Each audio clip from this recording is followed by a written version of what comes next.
কারণ জেনেটিক হোমিওপ্যাথির চারটা বিষয় আছে। একটা হচ্ছে আমার জেনেটিক হোমিওপ্যাথি বই। মূলত আমি যেটা আলোচনা করছি এটা আমার জেনেটিক হোমিওপ্যাথির হিস্ট্রি অফ জেনেটিক হোমিওপ্যাথি নামে এটা নতুন একটা অধ্যায়। আহ, এবং এটারই আলোচনা হচ্ছে যে আসলে জেনেটিক হোমিওপ্যাথির ইতিহাসটা কি। এটা কি হুট করে আমার কল্পনা প্রসূত ভাবে আমি বলে দিলাম আর হয়ে গেল, নাকি এর পিছনে কোনো ইতিহাস আছে? ইতিহাসটা না জানলে কোনো বিষয় আসলে বোঝা যায় না।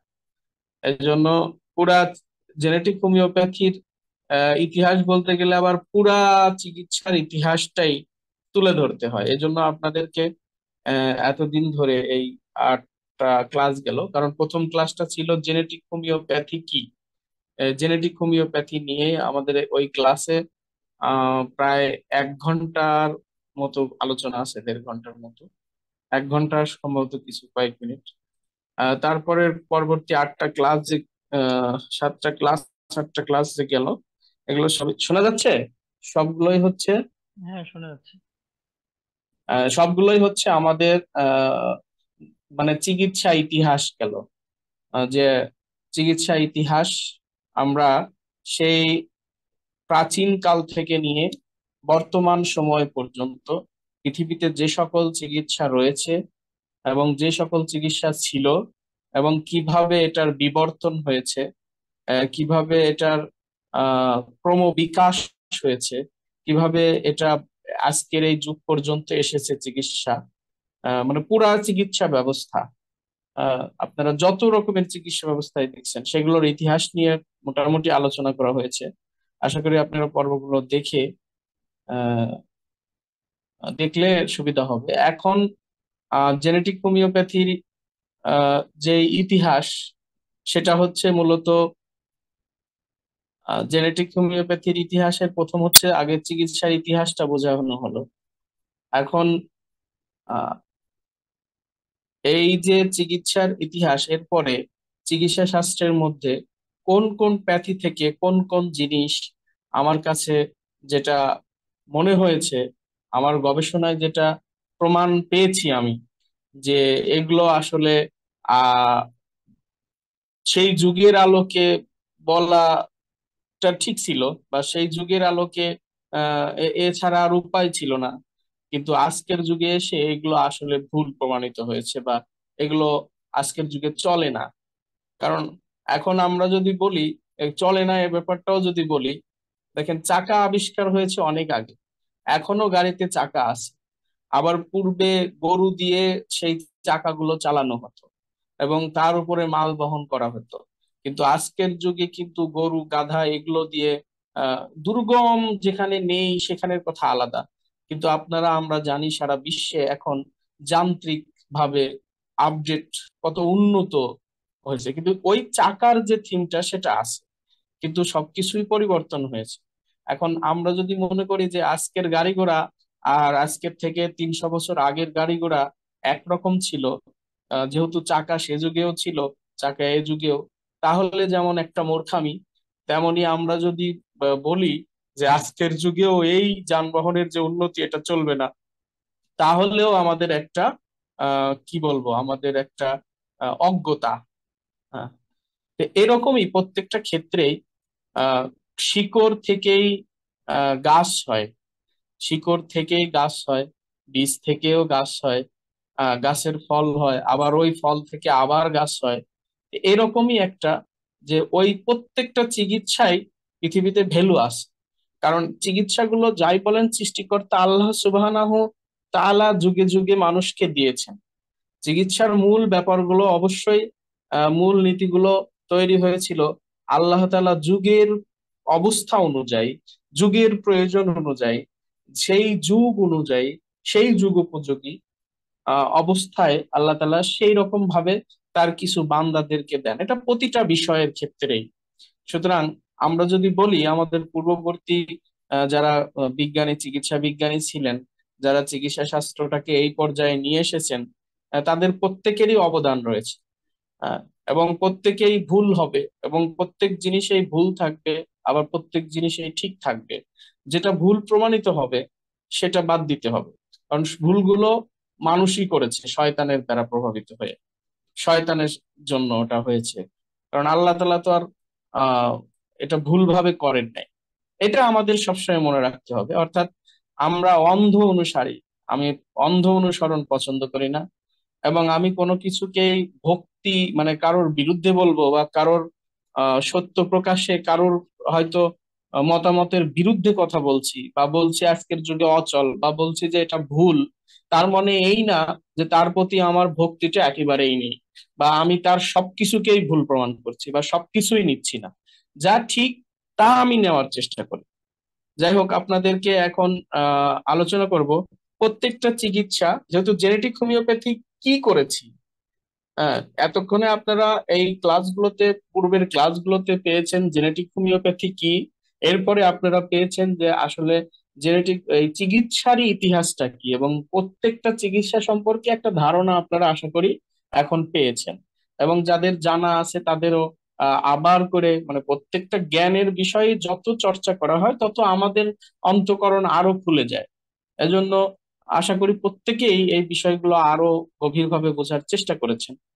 এখন আমাদের হচ্ছে এই চিকিৎসা পদ্ধতিগুলো, এই যাবৎকালের যত চিকিৎসা পদ্ধতি ছিল, এই পদ্ধতিগুলোর কোন জিনিসগুলো আজকের যুগে অচল বা আজকের যুগে ওটা বিপজ্জনক, বা ওটার ক্ষতিকর দিকগুলো যা জানতে পারে নাই কিন্তু আজকে বুঝতে পারছি, বা গবেষণায় প্রমাণিত হচ্ছে যে ওটা ক্ষতিকর ছিল এবং ওটা ক্ষতি করেছে, সেই বিষয়গুলো নিয়ে, অর্থাৎ প্রত্যেকটা চিকিৎসার যেই বিষয়গুলো যেই কারণে যতটুকু ক্ষতিকর মনে হয়েছে এবং যতটুকু মনে হয়েছে এ যুগে চলবে না, বা যতটুকু মনে হয়েছে আমাদের জন্য প্রয়োজন নাই, বা যেটুকু মনে হবে হয়েছে যে এটুকু আমাদের চিন্তা করতে হবে এটুকু নিয়ে বা এটুকু নিতে হবে, সেইগুলোই এখন আলোচনা হবে। তো প্রথমেই আলোচনা করি আমাদের জেনেটিক হোমিওপ্যাথি। যেহেতু জেনেটিক হোমিওপ্যাথি, আমি এখানে পর্যায়ক্রমে আলোচনা করি। চিকিৎসা এই হিস্টোরিটা আলোচনা করার সময় আমরা আলোচনা করেছি চিকিৎসার প্রাচীন ইতিহাসটা মোটামুটি। আমি ধারাবাহিক ভাবে আলোচনার চেষ্টা করেছি, অর্থাৎ পরপর চিকিৎসা ব্যবস্থাটাকে আমি আলোচনা করেছি, কিন্তু এখানে ধারাবাহিকতা অনেকটা থাকবে না, আমি র্যান্ডমলি আমার মনের মতো করে আমি বলছি। প্রথমেই আমি আলোচনা করি আমাদের চিকিৎসার ক্ষেত্রে লেখা আছে জেনেটিক হোমিওপ্যাথি। হ্যাঁ, সুতরাং হোমিওপ্যাথিটা যে প্রচলিত হোমিওপ্যাথি আছে, আমি একবার বলি যে প্রচলিত হোমিওপ্যাথি না, কিন্তু মানুষ তো বুঝবে যে হোমিওপ্যাথি। তো এখন হ্যানিম্যানের হোমিওপ্যাথি বলতে কি বোঝাচ্ছে, এবং সেখানের কোন জিনিসটা আমার ভালো লেগেছে বা কোন জিনিসটা আসলে ঠিক বা কোন জিনিসটা অনুধাবন করার মতো। তার মানে এই না যেটা ঠিক বলতেছে তার পুরাটাই ঠিক। হোমিওপ্যাথির ক্ষেত্রে হ্যানিম্যান এবং তার অনুসারীরা যেই হোমিওপ্যাথিটা প্রকৃত হোমিওপ্যাথি, হোমিওপ্যাথিতে আমি আবারও বলেছি হোমিওপ্যাথি নিয়েই আমার একটি ক্লাসে আলোচনা আছে, দুইটা ক্লাসে। আপনারা ওটা দেখে নিলে বুঝবেন যে কত রকমের হোমিওপ্যাথি চলছে, হোমিওপ্যাথি অ্যানিম্যানের নাম দিয়ে যা চলছে সেগুলোর উপরে আলোচনা আছে। আমি এখানে বলছি প্রথমেই যে হোমিওপ্যাথির হ্যানিম্যানের কোন জিনিসটা আমার ভালো লেগেছে একটা। আমি এখন আপনারা স্ক্রিনে যেটা দেখতে পাচ্ছেন সেই লেখাটা হচ্ছে হ্যানিম্যানের অর্গানন অফ মেডিসিন, ষষ্ঠ সংস্করণ নয়, পঞ্চম সংস্করণের ভূমিকা, যেটা উনি 1833 সালে রেখেছিলেন কোথেনে বসে। তিনি যেই কথাটা আমার খুব অ্যাট্রাকটিভ লেগেছে সেই কিছু কথাগুলো আমি বলে দিচ্ছি, আপনারা আশা করি বুঝতে পারবেন, এটা খুব জরুরি মনে করি প্রত্যেকের জন্য। তাই জন্য আমি লাইন বাই একটু পড়ার চেষ্টা করি। দীর্ঘদিন ধরে আমরা তীব্র ওষুধ ঘন ঘন প্রয়োগ করে দেহকে প্রচন্ড ভাবে আক্রমণ করে। অর্থাৎ আমরা জানি আয়ুর্বেদী, ইউনানি, মানে যেই ওষুধগুলোই দেওয়া হোক, সেটা ভেষজ হোক, সেটা কেমিক্যাল হোক, বা সেটা যেটা যে ধরনেরই ওষুধ হোক, বিশেষ করে হ্যানিম্যানের সময়ে, যেহেতু হ্যানিম্যানের সময়ে বিভিন্ন রকম কেমিক্যাল ব্যবহার করা হতো এবং বিভিন্ন যেই ভেষজ ব্যবহার করা হতো, আজকের যুগেও আয়ুর্বেদী ইউনানিতে যেগুলো ব্যবহার করা হয় সেগুলোই মূলত। তিনি আজকের যুগে আবার অ্যালোপ্যাথির কিছু মেডিসিনও আছে, সে যুগে ছিল, কিন্তু আজকে অ্যালোপ্যাথির প্রায় সকল মেডিসিনই আগেকার ওই মেডিসিন গুলো অচল, যেই মেডিসিন গুলোর কথা, যেই ওষুধগুলোর কথা হ্যানিম্যান বলছেন।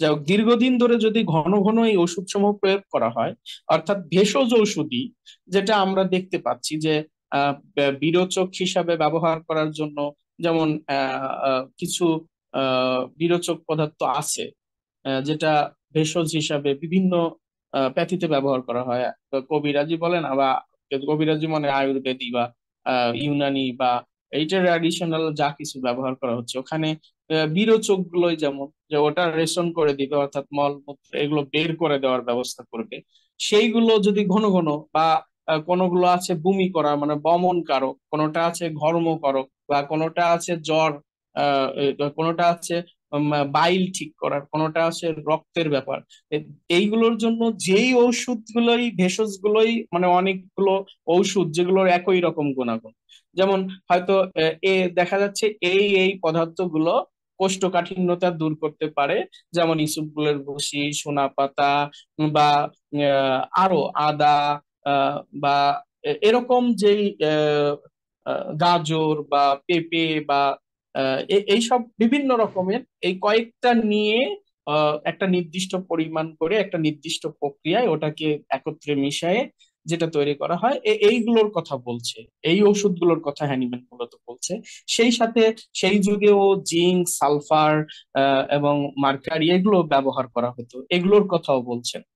অর্থাৎ এগুলো যদি ওই ওষুধগুলো যদি ঘন ঘন প্রয়োগ করা হয়, দেহকে প্রচন্ড ভাবে আক্রমণ করা হয়, দীর্ঘস্থায়ী এবং প্রায় ক্ষেত্রেই ভয়ঙ্কর অজ্ঞাত প্রতিক্রিয়া সৃষ্টি করে। আমার কথা শোনা যাচ্ছে কি? ক্লিয়ার শোনা যাচ্ছে সাউন্ড?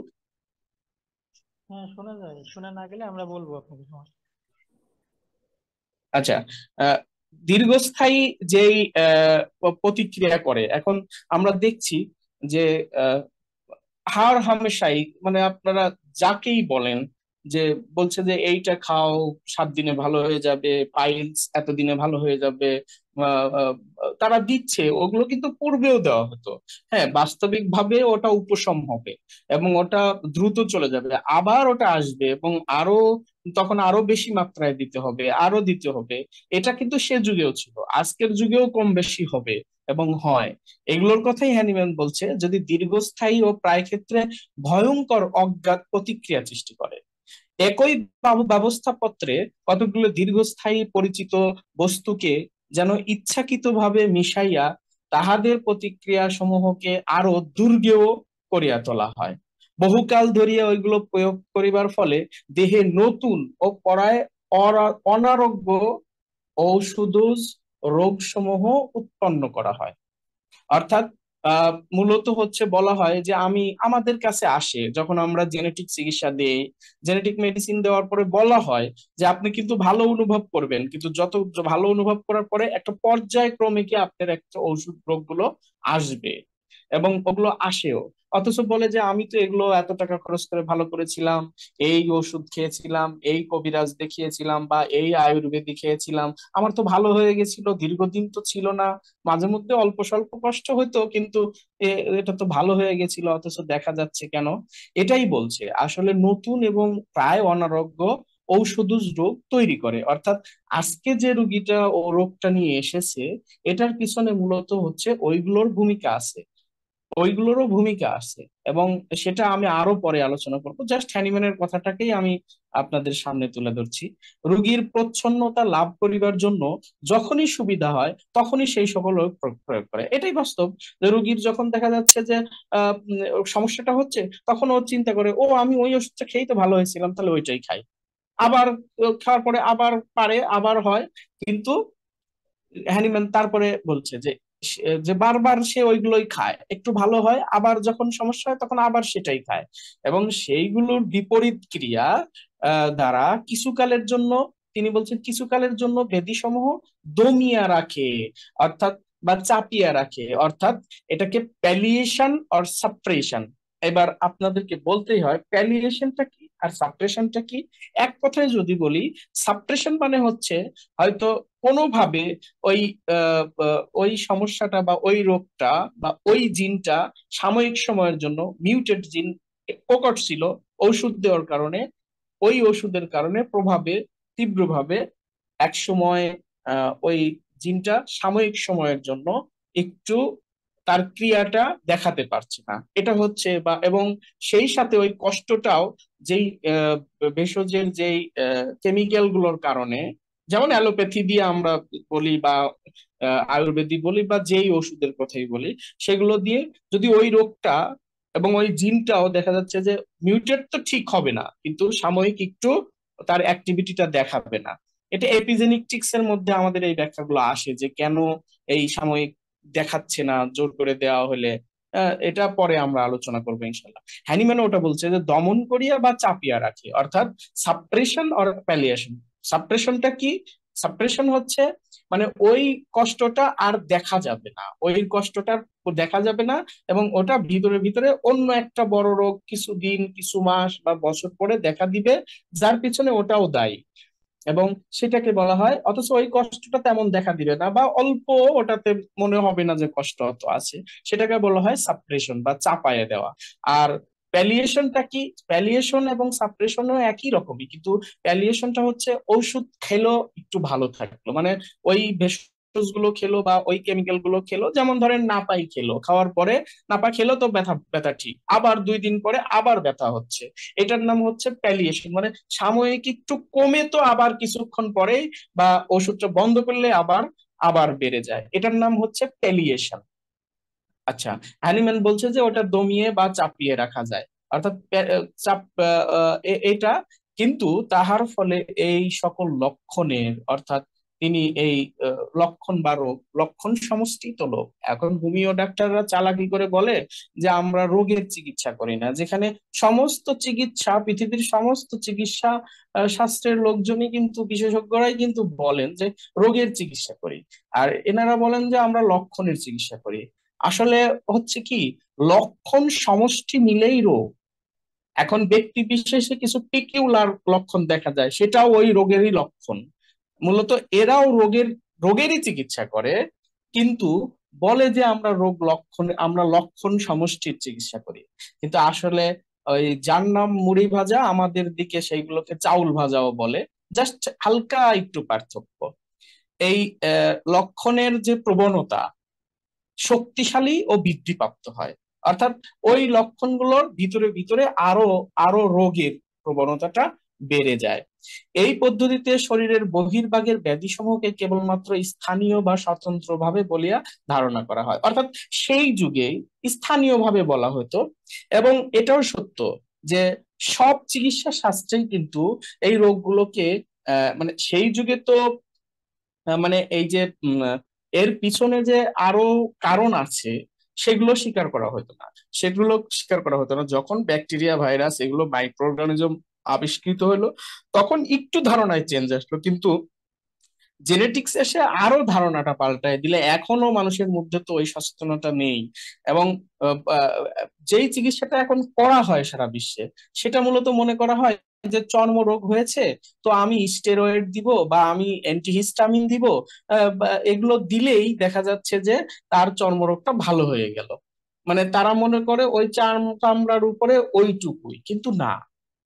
এবং আজকে বর্তমান বিজ্ঞান হয়তো এই এইগুলো নিয়ে অনেক সময় আমাদের, আসলে আমরা তো পূর্বের বই পুস্তকই বেশি পড়ি, এটা আমাদের বড় সমস্যা। অনেকগুলো যারা দু একজন জানি তারাও অত চর্চার মধ্যে রাখি না, তাই ভুলে যাই। জানেন অবশ্যই যে এটা জেনে রাখা দরকার, চর্মরোগের পিছনে কিন্তু কোনো না কোনো মাইক্রো অর্গানিজম ক্রিয়ারত থাকে, অর্থাৎ, এবং মাইক্রো অর্গানিজম যখন ক্রিয়ারত তখন কিন্তু এটাকে শুধু চামড়ার রোগ বললে এটা মানে কি বলবো, অন্ধকে হাতি দেখানোর মতো। এটা জাস্ট মনে করতেছে লাঠি বা মনে করতেছে দড়ি, কিন্তু না, ওটা পুরাটাই একটা জীবন্ত, অর্থাৎ ওর পিছনে মাইক্রো অর্গানিজম, যেটা সারা শরীরের আমাদের ইমিউন সিস্টেমের উপরেই ও ও ও কিন্তু বিদ্যমান। যাই হোক, হ্যানিম্যান বলতেছে যে না, এই পদ্ধতিতে শরীরের বহির্ভাগে ব্যাধিগুলোকে কেবলমাত্র স্থানীয় ও স্বতন্ত্রভাবে বর্তমান বলে ধারণা করা হয়, কিন্তু এটা সত্য না। দেখেন, হ্যানিম্যান সেই যুগেও আহ যখন মাইক্রোস্কোপ সবেমাত্র আবিষ্কার হয়েছে, সবেমাত্র ভাইরাস ভাইরাসের মানে মাইক্রো অর্গানিজমের, ভাইরাস ব্যাকটেরিয়ার মধ্যে তখন পার্থক্যও হয়নি, তখন জেনেটিক্সই আবিষ্কার হয়নি, তার মৃত্যুর পরে জেনেটিক্স প্রথম ধারণা দেন মেন্ডেল। এবং তারপরে তো আজকে 100 বছরের হলো একটু স্বীকৃতি পেয়েছে। এখন তো মিরাক্কেল প্রতি বছরই। তো যাই হোক, এখন সেই যুগেও হ্যানিম্যান এভাবে বলেছে। আসলে উনি অনেক বড় গবেষক ছিলেন, এবং তিনি তো তথাকথিত আজকের মতো ছিলেন না, তিনি অনেক গবেষণা করতেন এবং যা বলতেন তিনি ভেবে চিন্তে এবং গবেষণা করে করে বলতেন, এটা তার প্রমাণ। বাহ্যিক ঔষধ প্রয়োগে ইহাদের বিদরিত করা হইলে বিধায় ধারণা করা হয় যে উহারা আরোগ্য লাভ করেছে, এটা তো সত্য। এবং আজকের যুগে আপনারা জানেন যে টাইফয়েড ব্যাসিলাস, যেমন এটাকে যদি আমরা অ্যান্টিবায়োটিক দিলাম, অ্যান্টিবায়োটিক দিলে এটা দ্রুত গতিতে টাইফয়েডটা ভালো হয়ে গেল, কিন্তু ঘটনা হচ্ছে ওটা না। আমি র্যান্ডমলি মানুষের উপরে দেখেছি যে যাদের পিত্তথলিতে পাথর আছে তাদের অধিকাংশই দেখা যায় যে অতীতে তাদের টাইফয়েড হয়েছিল, এবং টাইফয়েডের জীবাণু অ্যান্টিবায়োটিক দিয়ে আপনি মেরে ফেললেন, কিন্তু ও যে গল ব্লাডারের নিচে, এবং আরো কিছু ঘটনা ঘটে। মানে এর মধ্যে একটা হচ্ছে যে টাইফয়েডের মানে ইতিহাস একটা থাকে। কারণ এটা এটা এখন আবার প্রমাণিত, এখন প্রমাণিত, যদিও এই তথ্যগুলো মানুষের সামনে ওভাবে আনা হয় না, কিন্তু এই টাইফয়েড ব্যাসিলাসটা আমাদের গল ব্লাডারের ওখানে একটু লুকায় থাকে দু একটা।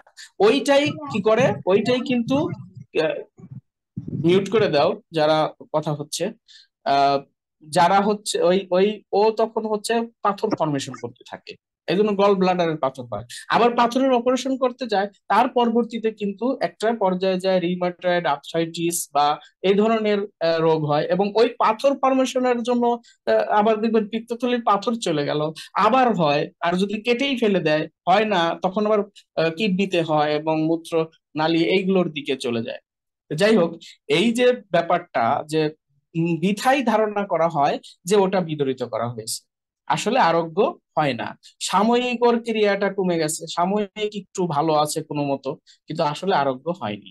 তখন অভ্যন্তরীণ ব্যাধি দেহের কোনো প্রধান বা অধিকতর প্রয়োজনীয় অংশে আত্মপ্রকাশ করিতে বাধ্য হয়।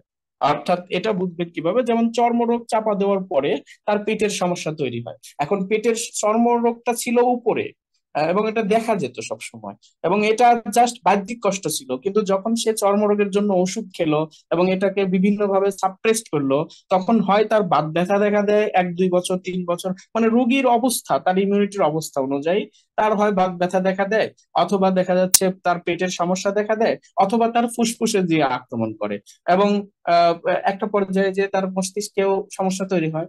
তাহলে কিন্তু মনে করা হয় যে আরোগ্য হয়ে গেল, তো তাহলে অধিকতর গুরুত্বপূর্ণ অঙ্গে চলে যায়। এটাই বাস্তব। মানে আমরা মনে করছি যে একটা রোগ ভালো হয়ে গেছে, কিন্তু আসলে তা হয় না। তা না হয়ে ওর চাইতে, মানে একটা রোগ ভালো করে দিয়েছেন, তার চাইতে জটিল একটা অঙ্গে, আরেকটা অঙ্গে অবশ্যই একটা বড় ধরনের রোগ হওয়ার পরেই ওটা সাপ্রেসড হবে। তখন অভ্যন্তরীণ ব্যাধি দেহের কোনো প্রধান ও অধিকতর প্রয়োজনীয় অংশে আত্মপ্রকাশ করিতে বাধ্য হয়। রোগ যখন তাহাতেও বশীভূত না হয়ে আরো বৃদ্ধিপ্রাপ্ত হয়, তখন কি হয়? তখন আমাদের প্রাচীনপন্থী, কারণ এইখানে প্রাচীনপন্থী বলতে হ্যানিম্যান ছাড়া আর যারা ছিল, মানে হ্যানিম্যান তো সবেমাত্র তখন হোমিওপ্যাথি ধারণা দিয়েছে। উনি উনার কাছে হচ্ছে উনি নিজেও পূর্বে যা চিকিৎসা করছে এগুলো সবই হচ্ছে প্রাচীনপন্থী, অর্থাৎ ওই হ্যানিম্যান যে চিকিৎসা করছে তাছাড়া বাদ বাকি সবগুলোকেই উদ্দেশ্য এখানে।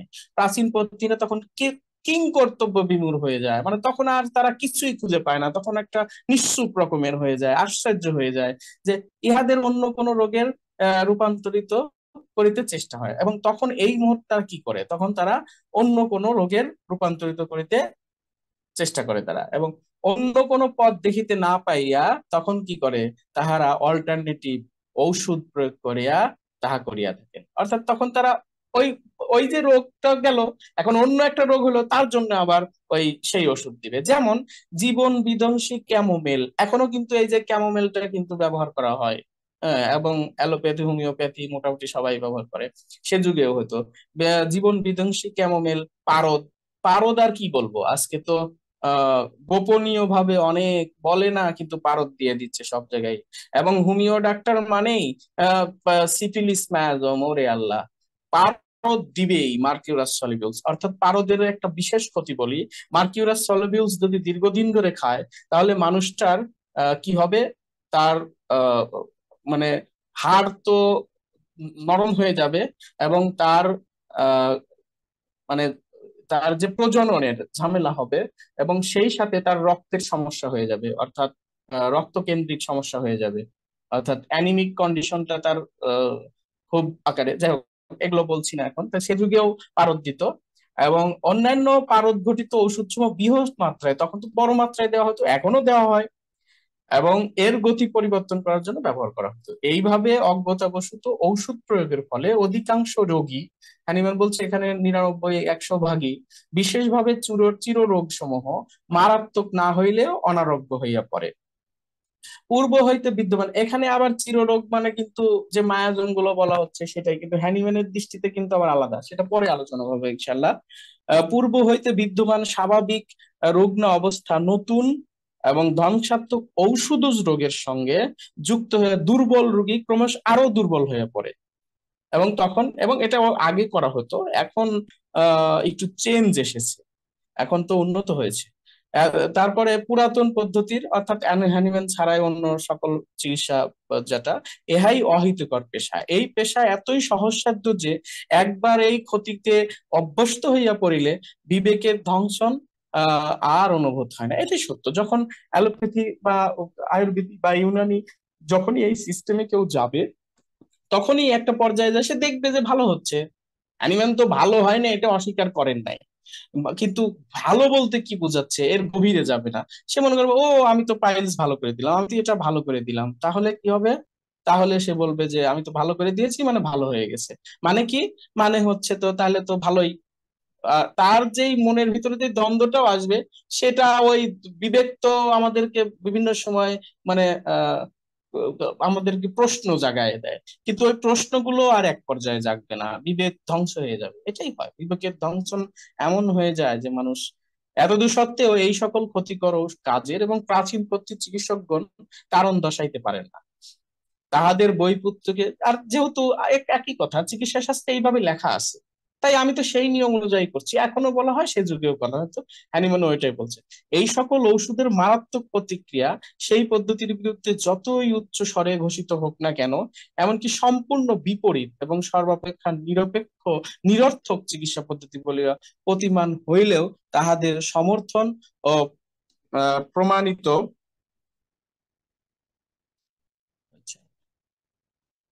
দৃষ্টান্ত লাভ করিয়া থাকে। তথাকথিত চিকিৎসা শিল্পের নামে বহু বছর অপকর্ম করিয়া এবং উহার ক্ষতিকর প্রতিক্রিয়া অবগত হইয়া অবশেষে বিদ্ধ চিকিৎসক। এইটুকের জন্য আপনাদেরকে আমি এতক্ষণ আরো বেশি করছি।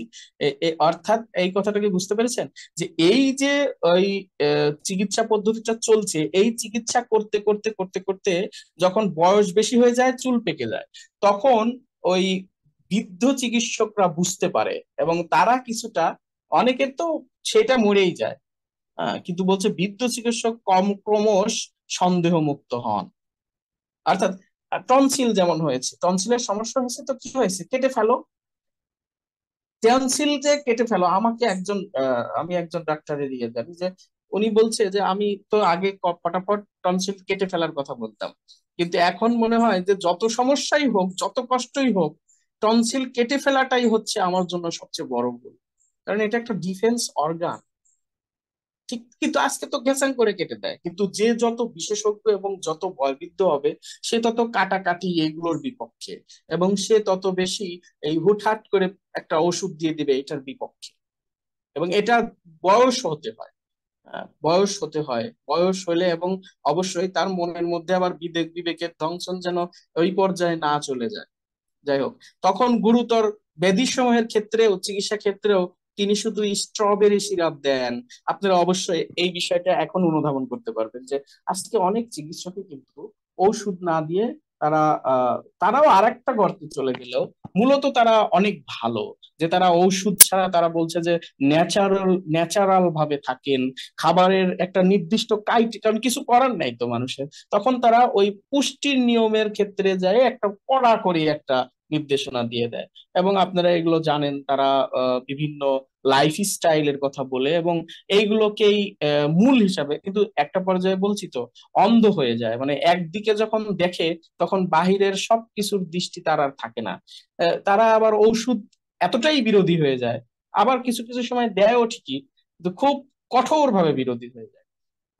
এটা এরকম কারণ হচ্ছে তারা দীর্ঘদিন ধরে দেখেছে, 20 বছর, 10 বছর, 30 বছর ধরে দেখেছে ঘটনাগুলো কি ঘটে। তখনই কিন্তু তারা আর ঔষধের পক্ষে যায় না, তারা ওই ধপাধপ সারাবো ওই চিন্তায় থাকে না। তারা কি এই এই হানিম্যানও বলছে তখন তারা শুধু স্ট্রবেরি সিরাপ, অর্থাৎ কোনো ওষুধই নয়, শুধু খাবার দাবার খাও, একটু পানি চুনি খাও, একটু কষ্ট করে চলো, কোনোভাবে চলো, এইভাবে চলার প্রতি তারা হয়ে যায়। অর্থাৎ যত অভিজ্ঞ হয় এবং সত্যিকার অর্থেই যদি তার মানুষের প্রতি চিন্তা থাকে, তাহলে সে ওর চিকিৎসা বাদ দিয়ে মানুষকে শুধু লাইফ স্টাইল, আমি জানি অনেক চিকিৎসককে জানি যারা অনেক বড় বড় এবং তারা অনেক, এবং শেষ পর্যন্ত যায় শেষ বয়সে তারা নিউট্রিশন নিয়ে রিসার্চ করছে এবং করে করে মানুষকে কিভাবে নিউট্রিশন দিয়ে মানে কোনো মতো তো বাসায় একটু রাখা যায়। আমি তো বলেছি যে আহ, সুস্থ হওয়ার স্থায়ী কারণের একটা হচ্ছে জেনেটিক চিকিৎসা করতে হবে, প্রথম নাম্বার। কিন্তু তারপরেও কিন্তু বলেছি বাকি চারটার ব্যাপার, চারটার মধ্যে একটা কি, নিউট্রিশনের নিয়মগুলো মেনে চললে একটু মোটামুটি ভালো থাকা যায়। তো সেটাই কিন্তু করতে যাচ্ছে, তার মানে তারা যত অভিজ্ঞতা হচ্ছে, তারাও জানে যে ওই ওষুধগুলো দিলে ম্যাজিকের মতো সবকিছু হবে, ও রুগী সেই সেই খুশি, আমারও চেম্বার ভালো চলবে, আমারও আখের হবে। কিন্তু তারা এক পর্যায়ে কিছু সংখ্যক, তবে সবাই নাকি, কেউ কেউ আছে তো শুধু চিন্তা ভাবনা আলাদা, কিন্তু অল্প সংখ্যক, এবং তারাই কিন্তু লাইফ স্টাইল করে। আজকে আপনারা অনলাইনে যাবেন, লাইফ স্টাইল নিয়ে এত সুন্দর ভিডিও, তার জন্য তো ব্যবসাও চলছে, আমাদের অনেক ভাইদেরই জীবিকা হচ্ছে বিভিন্ন রকমের নিউট্রিশনের। এবং তারা যে ভিডিওগুলো করেন, মানে অমুক খাবার সব ঠিক করে দিবে, এটা আসলে নিয়ম। যখন কোনো কিছু প্রচার করতে হবে, তখন তো একটু কে আর কতটুকু বিচার করবে, যে যা না তাও করবে, সেটা কারণ কি, তাদের ব্যবসার জন্য। ব্যবসায়ীরা অতিরিক্ত মানে আহ, যতই লিবাসে যাই হোক, কিন্তু তাদের মধ্যে একটা ব্যবসায়িক চিন্তাটা থাকে, এবং ওই রিলেটেডই তারা চিন্তা করে, তখন আর চিন্তা করে আকর্ষিত করা যায় কিভাবে। যাই আচ্ছা, হোক, মিটিং এর আর রুগীকে, 1 মিনিট আছে, 1 মিনিট পরে মিটিংটা ক্লোজ হয়ে যাবে, আপনারা আচ্ছা, সেম লিংকে আবার জয়েন করবেন। আর ভাইয়া ওই যে স্ক্রিনটা সেক্ষেত্রে স্ক্রল আবার করলে জয়েন আমরা দেখতে করবেন। পেতাম। আচ্ছা ঠিক আছে, আপনারা আবার ওই ওই লিঙ্কেই জয়েন করবেন, যখনই আপনাদের কেটে যাবে, অর্থাৎ দেখুন ইন্ড হয়ে গেল, তখন আবার ওই লিঙ্কেই জয়েন করবেন যেটাতে, যে লিঙ্কে জয়েন করেছিলেন।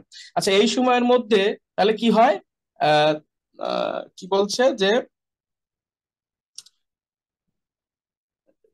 মৃত্যু মুখে পতিত হইয়া থাকে, অর্থাৎ এখানে হচ্ছে স্বল্প সংখ্যক, অর্থাৎ তারা তো ওষুধ প্রয়োগ করে না, অর্থাৎ ওই খাবার দাবার এইগুলো ছাড়া